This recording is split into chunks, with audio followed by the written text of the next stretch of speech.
स्वामी विवेकानंद और महात्मा गांधी। लेखक स्वामी निखिलेश्वरानंद जी।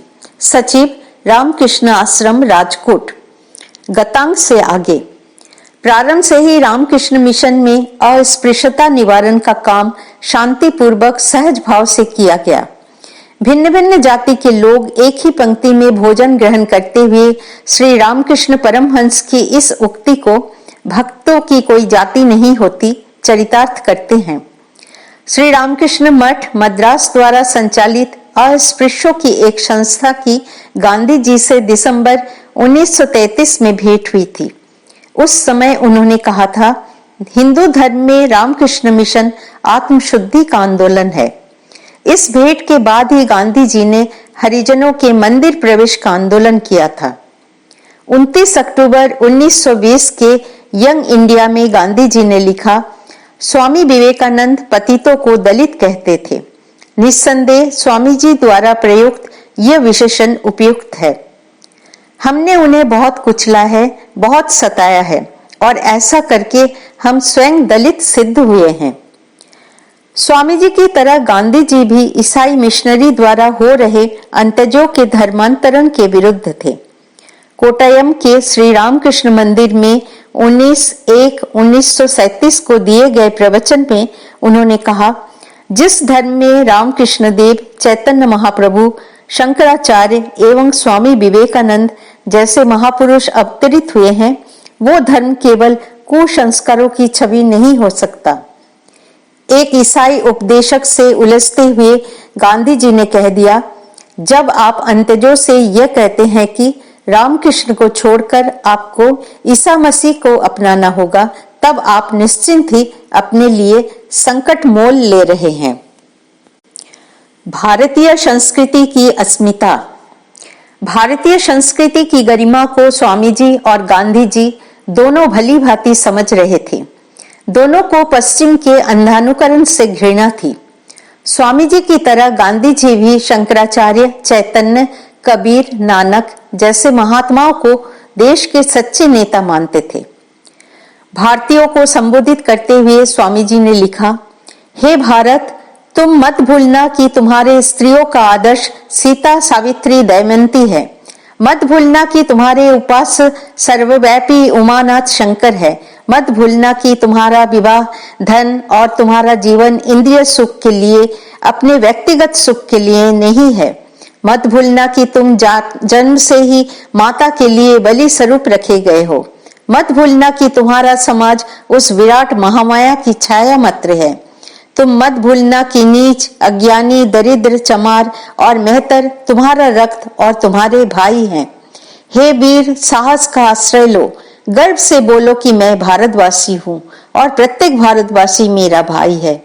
बोलो कि अज्ञानी भारतवासी, दरिद्र भारतवासी, ब्राह्मण भारतवासी, चंडाल भारतवासी सब मेरे भाई हैं। तुम भी कटी मात्र वस्त्रावृत होकर गर्व से पुकार कर कहो कि प्रत्येक भारतवासी मेरा भाई है। भारतवासी मेरे प्राण है। भारत की देव देवियां मेरे ईश्वर हैं। भारत का समाज मेरी शिशु सज्जा, मेरे यौवन का उपवन और मेरे वार्धक्य की वाराणसी है। भाई बोलो कि भारत की मिट्टी मेरा स्वर्ग है। भारत के कल्याण में मेरा कल्याण है। और रात दिन कहते रहो कि हे गौरीनाथ, हे जगदम्बे, मुझे मनुष्यत्व दो। माँ, मेरी दुर्बलता और कापुरुषता को दूर कर दो, मुझे मनुष्य बना दो। 13 अप्रैल 1921 के यंग इंडिया में गांधी जी ने अंग्रेजी शिक्षा का अंधानुकरण अत्यंत घृणित बताया था। वे स्वयं भारतीय वेशभूषा धारण करते थे। वे दक्षिण अफ्रीका में पगड़ी पहनकर गए। गोलमेज परिषद में वे धोती पहनकर गए। गांधी जी भी स्वामी जी की तरह हिंदी एवं संस्कृत के समर्थक थे।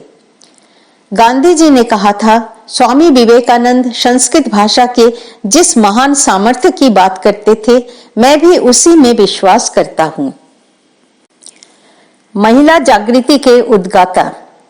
महिला उत्कर्ष और नारी शिक्षा दोनों को इन दोनों महानुभावों ने समान महत्व दिया। स्वामी जी ने 1894 में अमेरिका से अपने गुरु भाइयों को लिखे एक पत्र में लिखा, शक्ति के बिना जगत का उद्धार नहीं हो सकता। क्या कारण है कि संसार के सब देशों में हमारा देश ही सबसे अधम है, शक्तिहीन है, पिछड़ा हुआ है? इसका कारण यही है कि यहाँ शक्ति की अवमानना होती है। उस महाशक्ति को भारत में पुनः जागृत करने के लिए मां का आविर्भाव हुआ है और उन्हें केंद्र बनाकर फिर से जगत में गार्गी और मैत्री जैसी नारियों का जन्म होगा। स्वामी जी चाहते थे कि सर्वप्रथम स्त्रियों के लिए मठ की व्यवस्था की जाए। उनकी यह आकांक्षा 1954 में शारदा मठ की स्थापना से परिपूर्ण हुई। ग्राम सेवा के उद्बोधक स्वामी जी ने कहा था, सच्चा राष्ट्र तो झोपड़ी में बसता है, किंतु अफसोस किसी ने उसके लिए कुछ भी नहीं किया। स्वामी जी मानते थे कि भारत का पुनर्निर्माण ग्रामोद्धार से संभव होगा। आगे उन्होंने कहा था, हल चलाते किसानों, मछुआरों, चमारों और भंगियों की झोपड़ी में से नए भारत का निर्माण होने दो। ग्रामोद्धार के संदर्भ में व्यक्त स्वामी जी के विचार आज अत्यंत प्रासंगिक है। देश के राजनीतिक नेताओं में गांधी जी एक ऐसे नेता थे जिन्होंने भारत की उन्नति में ग्राम सेवा के कार्य को सर्वोच्च महत्व दिया। गांधी जी के 14 मुद्दों का रचनात्मक कार्यक्रम ग्रामाभिमुखी है। खादी और ग्रामोद्योग की उनकी संकल्पना भारत के लाखों ग्राम्य विस्तारों की पीठिका पर ही निरूपित वो आधारित है। स्वाधीनता संग्राम के नेता वो जन्मदाता स्वामी जी मानते थे कि स्वाधीनता और स्वावलंबन ही विकास की पूर्व शर्त है। 1897 में अमेरिका से लौटकर कोलंबो और अल्मोड़ा तक के प्रवास में उन्होंने जो अग्निमय प्रवचन दिए, उन्हीं से प्रेरित होकर कई युवकों ने उन दिनों मातृभूमि के चरणों में अपना सर्वस्व निछावर कर दिया। गांधी जी ने स्वाधीनता संग्राम का संचालन सफलता से किया। 14 फरवरी 1857 को मद्रास में प्रवचन करते हुए स्वामी जी ने कहा था, आगामी 50 वर्ष के लिए यह जननी जन्मभूमि भारत माता ही मानो आराध्य देवी बन जाए। तब तक के लिए हमारे मस्तिष्क से व्यर्थ के देवी देवताओं के हट जाने में कुछ भी हानि नहीं है। अपना सारा ध्यान इसी एक ईश्वर पर लगाओ। हमारा देश ही हमारा जागृत देवता है। यह एक अद्भुत संयोग माना जाता है कि इसके बाद करीब 50 साल पश्चात रोमा रोला ने लिखा, स्वामी विवेकानंद के देहांत के बाद 3 साल के भीतर ही नई पीढ़ी ने बंग भंग का आंदोलन देखा। यह तिलक और गांधी के आंदोलन का पूर्व रूप था। आज का पूरा भारत संगठित होकर सामूहिक कार्यक्रम में जुट गया है। उसके पीछे स्वामी जी का प्रबल वेग ही कारण है। श्रीमती विजया लक्ष्मी पंडित ने लिखा, गांधी जी के नेतृत्व में जो स्वाधीनता संग्राम चला, उसकी भूमिका तैयार करने के पीछे सर्वाधिक योगदान स्वामी विवेकानंद का रहा है। पंडित जवाहरलाल नेहरू ने कहा, राजनीतिक शब्द के रूढ़ अर्थ में स्वामी जी भले ही राजनीतिक व्यक्ति न हो, किंतु इतना तो अवश्य कहा जा सकता है कि वे भारत के अर्वाचीन राष्ट्रीय प्रवृत्ति के महान आद्य प्रेरणाओं से एक थे। वे राष्ट्र को आजाद करने की गतिविधियों को परिचालित करने वाले अनेक नेताओं के प्रेरक और नायक थे। पूर्ण स्वराज की परिकल्पना। गांधी जी की पूर्ण स्वराज की परिकल्पना स्वामी जी द्वारा आलोचित सामाजिक राजकीय समस्याओं के अनुरूप स्वामी जी के विचारों के अनुसार ही था। कई लोगों ने स्वामी जी की स्वदेश वापसी पर उन्हें स्वराज लाने के लिए राज कार्य में सक्रिय होने का अनुरोध किया था। प्रत्युत्तर में स्वामी जी ने कहा, आपकी बात तो ठीक है, मान लो कि मैं पूरे भारत को स्वतंत्रता दिलवा दूं, पर आप इसकी रक्षा कर पाएंगे? पूरा देश छान मारो, क्या ऐसे निष्ठावान मिलेंगे? आज इस कथन का मूल्य हम समझ सकते हैं। राजनीतिक स्वतंत्रता प्राप्त किए हमें 75 साल हो गए। हमारी समस्याएं अभी भी ज्यों की त्यों बनी हुई है। उसका एक ही कारण है, चारित्रवान दृढ़ संकल्प प्रतिभाओं का अभाव। स्वामी जी ने राजनीतिक स्वातंत्र्य से भी अधिक अपने आप को देश की प्रमुख समस्याओं पर अधिक केंद्रित किया था। वे बातें हैं जन जागृति, नारी उत्थान, शिक्षा व रचनात्मक कार्यक्रम, ताकि देश स्वाधीनता से पूरा लाभ उठाने के योग्य बने। गांधी जी ने भी पूर्ण स्वराज की परिकल्पना में समाज के सर्वांगीण विकास को शामिल करते हुए अनेक रचनात्मक कार्यक्रमों को रूपायित किया था। सत्य के दो महान पुजारी। गांधी जी ने अपना समग्र जीवन सत्य के साक्षात्कार के लिए समर्पित किया। यहाँ तक कि उन्होंने अपनी जीवनी की पुस्तक का भी सत्य के प्रयोग नाम दिया। इस ग्रंथ की प्रस्तावना में उन्होंने लिखा है, मैं पुजारी तो सत्यदेव का ही हूँ, वही एकमात्र सत्य है, बाकी सब मिथ्या है। वो सत्य मुझे मिला नहीं, मैं उसका अन्वेषक हूँ। स्वामी जी ने भी अपने जीवन सत्य रूपी परम तत्व के साक्षात्कार के लिए तथा उसी के प्रसारार्थ अर्पित किया है। जब वे कॉलेज के विद्यार्थी थे तब एक बार तो वे इतने व्याकुल हो उठे थे कि सभी महात्माओं से पूछते रहते, हे महाशय, क्या आपने ईश्वर दर्शन किया है? पर सभी को वे अनुत्तर पाते। अंत में उन्हें श्री रामकृष्ण परमहंस जैसे गुरु मिले। उन्होंने उत्तर दिया कि वे परमात्मा का दर्शन कर चुके हैं और विवेकानंद को भी दर्शन करवा सकते हैं। उन्होंने कहा, जैसे मैं तुम्हें देख सकता हूं, उससे भी अधिक प्रत्यक्ष रूप से मैं उनका दर्शन करता हूं। गुरु के आदेशानुसार चलकर 22 वर्ष की आयु में ही विवेकानंद ने परम सत्य का साक्षात्कार किया। उन्होंने निर्विकल्प समाधि की अनुभूति की। वे उसमें ही निमग्न रहना चाहते थे, किंतु श्री रामकृष्ण देव ने उन्हें जगत कल्याण के लिए वैसा करने से रोक दिया। उन्होंने विवेकानंद से कहा, माँ ने सब कुछ तुम्हें दिखा दिया। जैसे किसी खजाने को ताला लगाकर संभाल कर रखा जाता है, वैसे ही तुम्हारी इस अनुभूति को ताला लगाकर संभाल कर रखा जाएगा और उसकी चाबी मेरे पास रहेगी। जब तू अपने समाज कल्याण के कार्य को पूरा करेगा, तब वो ताला खोल दिया जाएगा। अभी पहले तुम्हें जगत माता का कार्य पूरा करना होगा। स्वामी जी ने समस्त जीवन सत्य के प्रचारार्थ समर्पित किया और 39 वर्ष की आयु में ध्यानावस्था में ही देह त्याग किया। अहिंसा के प्रयोग। पूरे देश को बिना शस्त्र प्रयोग किए ब्रिटिश शासन की जंजीरों से मुक्त कर स्वाधीनता दिलाने का चमत्कार गांधी जी ने किया था। विश्व इतिहास में ये एक अभूतपूर्व घटना है।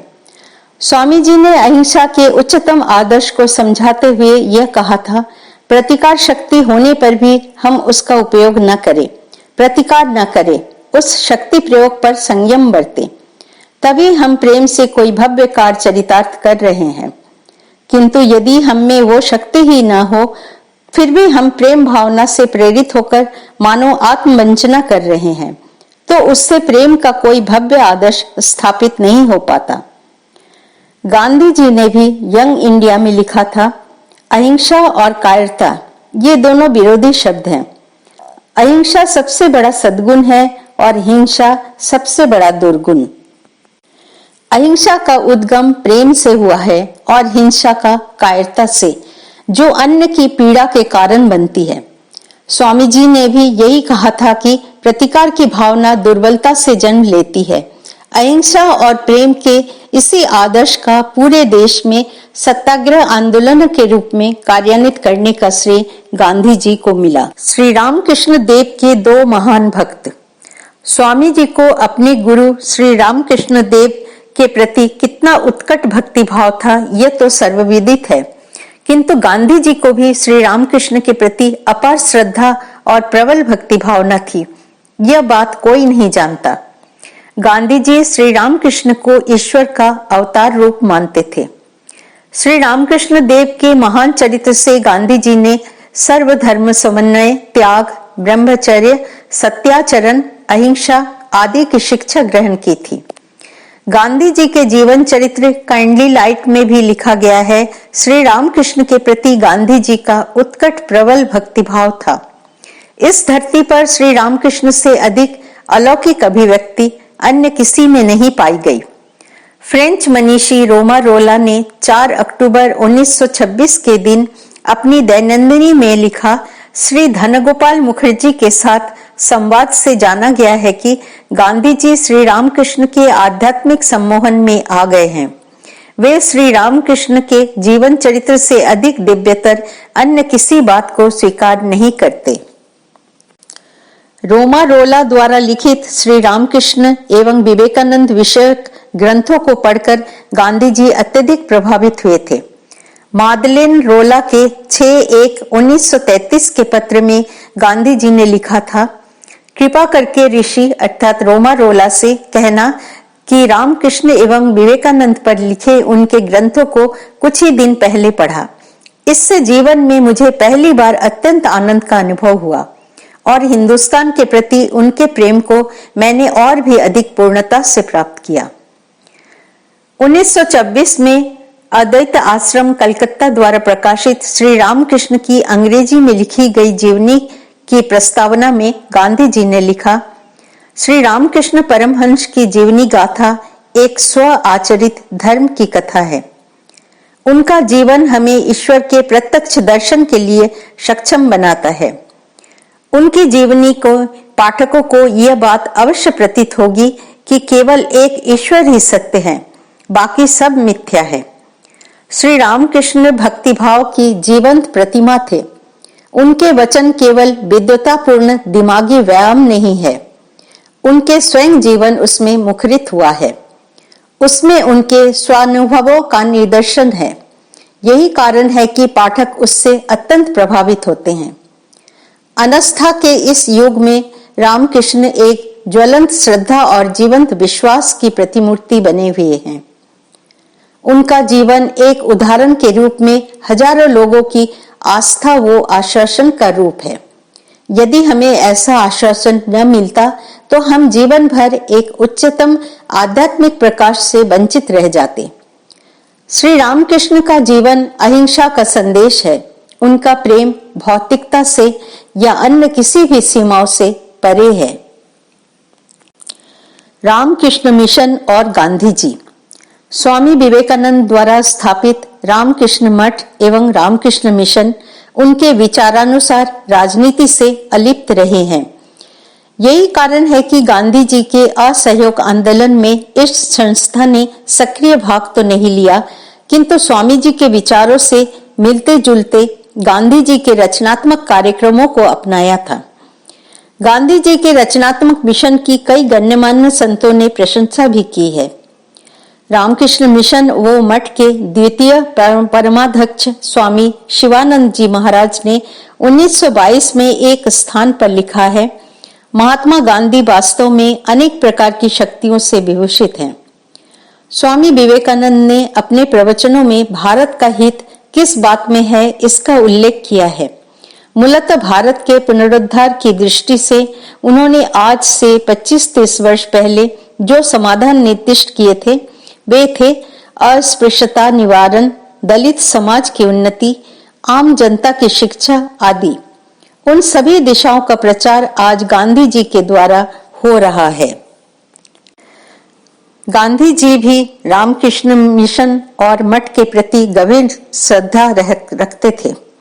14 मार्च 1926 को रंगून केंद्र में, जो कि वर्तमान में बंद है, भाषण देते हुए उन्होंने कहा था, रामकृष्ण मिशन ने मुझे जो सम्मान पत्र दिया है उसके लिए मैं कृतज्ञ हूँ। अब मैं रामकृष्ण मिशन और श्रद्धेय श्री रामकृष्ण परमहंस के लिए कुछ कहना चाहता हूँ। वे हमारे लिए एक महान कार्य क्षेत्र छोड़कर गए हैं। मुझे उनके कार्य में श्रद्धा है। आप सब उनके दिखाए मार्ग का अनुसरण करें, यही मैं चाहता हूँ। मैं जहाँ कहीं भी जाता हूँ, रामकृष्ण मिशन के अनुयायी मुझे निमंत्रित करते हैं। मुझे ये प्रतीत होता है कि मेरे कार्य में उनका आशीर्वाद है। रामकृष्ण सेवाश्रम और उनके मिशनरी अस्पताल भारत में सर्वत्र फैले हुए हैं। पूरे देश में चारों ओर उनके जन सेवा के छोटे बड़े कार्य विस्तारित हुए हैं। अनेक अस्पताल कार्यरत हैं जहां दीन दुखियों को निःशुल्क स्वास्थ्य सेवाएं उपलब्ध हैं। समय मर्यादा के कारण जितना चाहता हूं उतना कह नहीं पाऊंगा। रामकृष्ण परमहंस की स्मृति के साथ ही विवेकानंद का नाम संलग्न है।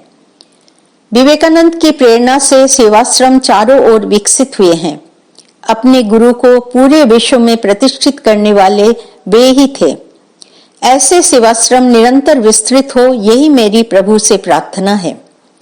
जो हृदय से निर्मल हैं और जिन्हें भारत के प्रति सच्चा प्रेम है, वे लोग ऐसे कार्यों में जी जान से अग्रसर हों, यही मेरी शुभाशंसा है। कोलंबो की विवेकानंद सोसाइटी में भी गांधी जी गए थे। 13 नवंबर 1929 को दिए गए भाषण में भावावेश के साथ वे कहते हैं, स्वामी विवेकानंद का नाम लेते ही मानो कोई जादुई प्रभाव हमें अभिभूत कर लेता है। वे हिंदुस्तान के जनजीवन पर गहन और कभी न मिटने वाला ऐसा प्रभाव छोड़ गए हैं कि भारत में जगह जगह पर उनके नाम पर अनेक संस्थाएं सेवारत हैं। रामकृष्ण मिशन की भी अनेक शाखाएं उसी प्रकार अपना ठीक योगदान कर रही है। गांधी जी ने रामकृष्ण मिशन के कोयम्बटूर केंद्र में लाइब्रेरी के मकान का भूमि पूजन किया था। रामकृष्ण मिशन के वृंदावन केंद्र में गांधी जी ने परिदर्शन किया था। रामकृष्ण मठ एवं मिशन का मुख्य कार्यालय। रामकृष्ण मठ और रामकृष्ण मिशन का मुख्य कार्यालय बेलूर मठ में गांधी जी 2 बार गए थे। सन 1901 में वे स्वामी विवेकानंद जी से मिलने गए थे, किंतु स्वामी जी उस समय मठ में नहीं थे। 1 जुलाई 1932 को लिखे एक पत्र में गांधी जी ने लिखा था, स्वामी विवेकानंद एक महान सेवक थे, जिसे उन्होंने अपने जीवन का परम सत्य माना, उसके लिए उन्होंने सब कुछ समर्पित कर दिया। सन 1901 में जब मैं बेलूर मठ देखने गया तो मन में स्वामी जी के दर्शन की उत्कट अभिलाषा भी थी। मठ के अन्य स्वामी ने मुझे कहा कि वे बीमार हैं और शहर में हैं, उनसे मिलना मना है।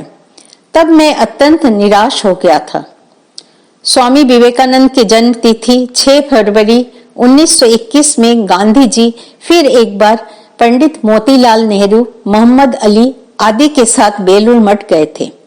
उन्होंने सभी गतिविधियों को बड़े मनयोग और सूक्ष्मता से अवलोकन किया और उपस्थित जन समुदाय से कहा कि वे इस दिन स्वामी जी के प्रति अपनी श्रद्धा अर्पित करने आए हैं, असहयोग आंदोलन या चरखे का प्रचार करने नहीं।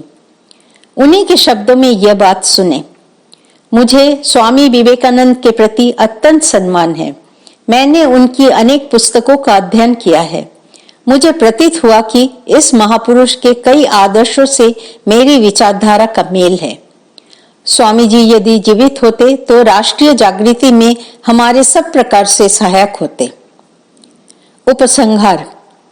हमने कई प्रकार से देखा कि स्वामी विवेकानंद और गांधी जी के विचारों में अद्भुत साम्य था। प्रत्यक्ष व परोक्ष रूप से स्वामी जी के विचारों एवं आदर्शों का गांधी जी पर अनंत प्रभाव था। गांधी जी की जीवन कथा में इस प्रभाव का उल्लेख किया गया है। रोमा रोला, काका कालेलकर, आचार्य विनोबा भावे, पंडित जवाहरलाल नेहरू, श्रीमती विजयलक्ष्मी पंडित, आचार्य कृपलानी जी, कुमारप्पा आदि ने भी अपने अपने लेखों में गांधी जी के मानस पर पड़े स्वामी विवेकानंद और रामकृष्ण परमहंस के प्रभाव का उल्लेख किया है। गांधी जी ने स्वयं भी उन पर पड़े इस प्रभाव का उल्लेख किया है। स्वामी विवेकानंद जी के राजनैतिक और सामाजिक विचारों को जीवन व्यवहार में क्रियान्वित करने का भगीरथ पुरुषार्थ महात्मा गांधी जी ने किया है। ऐसा लगता है कि स्वामी जी का कथन ही मानो गांधी जी का जीवन था। स्वामी जी एवं गांधी जी के जीवन और दर्शन का तुलनात्मक अध्ययन वास्तव में एक गवेषणा का विषय है। यहाँ हमने कुछ तथ्यों को सूत्र रूप में रखने का नम्र प्रयास किया है। इन दोनों महापुरुषों के जीवन और संदेश का अध्ययन अन्वेषण हमें आगे भी लावान्वित करता रहेगा। हरिओम तत्सत।